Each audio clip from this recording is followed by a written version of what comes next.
Hi hello ನಮಸ್ಕಾರ ರೀ. ಈಗಿನ ವಿಡಿಯೋ ಮಾಡೋಕ್ಕೆ ರೀಸನ್ ಏನಪ್ಪ ಅಂತಂದ್ರೆ ನಾವು ಡಿಜಿಟಲ್ ಕ್ರಿಯೇಟ್ ಅವ್ರ ಕಂಟೆಂಟ್ ಕ್ರಿಯೇಟರ್ ಆಗಬೇಕಂತ ಅನ್ಕೊತೀವಿ. ಬಟ್ ಏನು ವಿಚಾರ ಮಾಡ್ತೀವಿ ಅಂದ್ರೆ ಬಿಫೋರ್ ಏನಂತ ವಿಡಿಯೋ ಮಾಡೋನು ಬಟ್ ಫೈನಲಿ ಒಂದ್ಸರಿ ನೀವು ವಿಡಿಯೋ ಮಾಡೋಕ್ಕೆ ಸ್ಟಾರ್ಟ್ ಮಾಡಿದ್ರಿ, ಕಂಟೆಂಟ್ ಕಂಟೆಂಟ್ ಬಗ್ಗೆ ರಿಸರ್ಚ್ ಮಾಡೋಕ್ಕೆ ಸ್ಟಾರ್ಟ್ ಮಾಡಿದ್ರಿ ಅಂದ್ರೆ ಕಂಟೆಂಟ್ ಇಷ್ಟ ಅದಾವಲ್ಲ, ಭಾಳ ಕಂಟೆಂಟ್ ಅದಾವೆ. Not only like trending.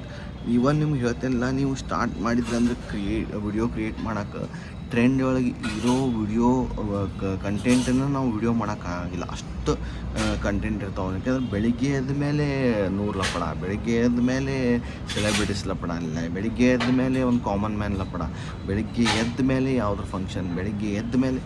So ಏನು ಹೇಳ್ತೇನಿಲ್ಲ, ಕಾಂಟ್ರವರ್ಸಿ ಸಿಗ್ತಾವೆ, ಮತ್ತು ಏನಪ್ಪ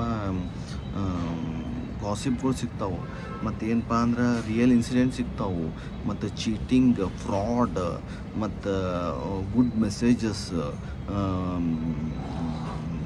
ಹೇಳೋಕ್ಕಾಗಲ್ಲ ನನಗೆ, ಅಷ್ಟು ಮೆಸೇಜಸ್, ಅಷ್ಟು ಕಂಟೆಂಟ್ ನಿಮಗೆ ಇದು ಸಿಗ್ತೈತಿ, ಪವರ್ಫುಲ್ ಇರೋ ಕಂಟೆಂಟ್ ಸಿಗ್ತೈತಿ. ಬಟ್ ಅದ್ರೊಳಗೆ ನೀವು ಯಾವ ಚೂಸ್ ಮಾಡ್ತೀರಿ ಅದ್ರೊಳಗೆ ಭಾಳ ನಿಮ್ದು ಒಂದು ಶಾರ್ಪ್ನೆಸ್ ಇರ್ಬೇಕು, ಅಂದ್ರೆ ನೀವು ವೈರಲ್ ಆಗೋ ಚಾನ್ಸಸ್ ಇರ್ತೈತಿ. ಅಂದ್ರೆ ನೀವು ಅಂದ್ಕೊಂಡಿದ್ದಕ್ಕಿಂತ ಹೆಚ್ಚಿನ ವೈರಲ್ ಆಗಬೇಕಂದ್ರೆ ನಮ್ಮ ಕಡೆ ಆ ಒಂದು ಎಬಿಲಿಟಿ ಇರಬೇಕು, ಆ ಒಂದು ಸ್ಮಾರ್ಟ್ನೆಸ್ ಇರಬೇಕು.